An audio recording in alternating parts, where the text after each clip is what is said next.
The weird thing is, if you look at the world today, even the most innocent things have become political. Even the most innocent things have become a source of battering our belief and our iman. Take the World Cup. The World Cup, it's a political tool now. Nothing other than a political tool. Russia are no longer in the World Cup because they invaded Ukraine. Although if you look in 1938, Nazi Germany participated in the World Cup. If you look in 1950, France, while they were butchering Algerians, it took 1 million Algerians, the lives of 1 million Algerians, to get liberty, were in the World Cup. If you look at 1970, when Nigeria attacked Biafra, over 1 million people died out of starvation, and they were in the World Cup. They got rid of Ukraine, and then they were saying, oh, we need to also boycott Iran. Now look, I have no issue with you boycotting countries if you think their human rights is really bad. But be consistent. That's what we ask. If you want to do it, but be consistent. Why not boycott Israel? 70 years of apartheid state, they invaded a country. They exiled people, but they are a part of Europe when it comes to the European football. So if you want to do it, but be consistent.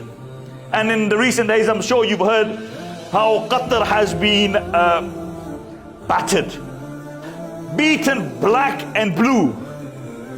It started with their, workers, migrant workers, generally South Asians, and which to a degree we agree with. But then if you want to batter Qatar, then batter all those Western firms which have been working there. The hotels which have been created, the famous brands that we know, day-to-day hotel brands, the companies, boycott them. Many of the lucrative, allowances which were given to Western countries. Their companies and their firms went inside and they created these hotels, they created these stadiums. So boycott, but boycott everybody. See, Qatar is an easy target. One of the reasons is that it's a Muslim country. You say anything about Muslims today and it sticks. And listen, whilst yes, the migrant workers have it very difficult in the vast majority of the Middle Eastern countries, you read all the articles when they spoke to migrant workers. Do they want it to be boycotted? They said no. Because if it's boycotted, their families will starve. There's this story about this guy from the West. He goes to one of the third world countries and he's living in one of these flats, these high-up flats. So to get hot water, a person has to carry that hot water from downstairs every single day to give him the hot water. So being a Westerner, he feels sorry for this person. So he stopped having a bath. A few days later, he asked, where's that person? He said, well, he's lost his job. There's no need for him. So where he could have fed his family, now no longer he can feed his family. You see, all these migrant workers, they say, yes, we want better working rights. We don't want the World Cup to be boycotted. And this thing, it started by the migrant workers. Now it's become a side note. It's become a footnote.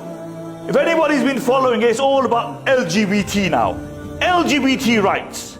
They don't give LGBT rights. We're going to go there, we got our rainbow colors. America in the training camps got their rainbow colors. Some are talking about they're going to have a rainbow band. Have some respect for other people's culture, for other people's religion. People regard many of the things in the West repugnant when they look at extramarital affairs, where a man and a woman can have extramarital affair and no consequence. He can or she can betray her spouse, walk out on the children without any consequence. People find this repugnant. People find the fact repugnant that when you are a child, your parents day and evening, every breath is for you. And they raise you. and in their hour of need, you put them in an old people's home. People find that repugnant. People find the fact repugnant that you can give puberty blockers without the consent of the parents to children who are still in school. People find that repugnant. People find it repugnant that you invade countries on a pack of lies. People find it repugnant that you know what's happening in Yemen and you're still giving them weapons to bombard the people in Yemen. People find it repugnant. But nobody says we're going to come to your sporting event with an armband to protest. Because it's the savior mentality. We save the world. The world is indebted to us. And this is the unfortunate thing. Out of the countries who are participating in the World Cup, 13 countries don't allow same-sex marriage. Japan, South Korea, don't go that far, let's come closer to home. Serbia, Croatia, Poland. Next time you pray Poland, wear an armband, see what they do to you. Make the hoo-ha. But Qatar, small little country, 21 times smaller than the UK, want-to-be country. It's a want-to-be country. And then you see these players, they go for causes which are fashionable. That's the truth. Fashionable cause. LGBTQ is a fashionable cause. So you jump on the bandwagon. What about all the other atrocities happening in the world? I never saw you making a big hoo-ha about it. But having said all this, Qatar deserves it to a degree. You know why? Because you can't buy class. You can't buy love. They're paying Beckham $150 million to be the ambassador, to give them a good name. Let me give you the statistics on countries, how much they spent on the World Cup. So America, 1994, spent $0.5 billion. France spent $2.3 billion. Korea and Japan spent $7 billion. Germany in 0206 spent $4.3 billion. South Africa in 2010 spent $3.6 billion. And then in the 14, Brazil spent $15 billion.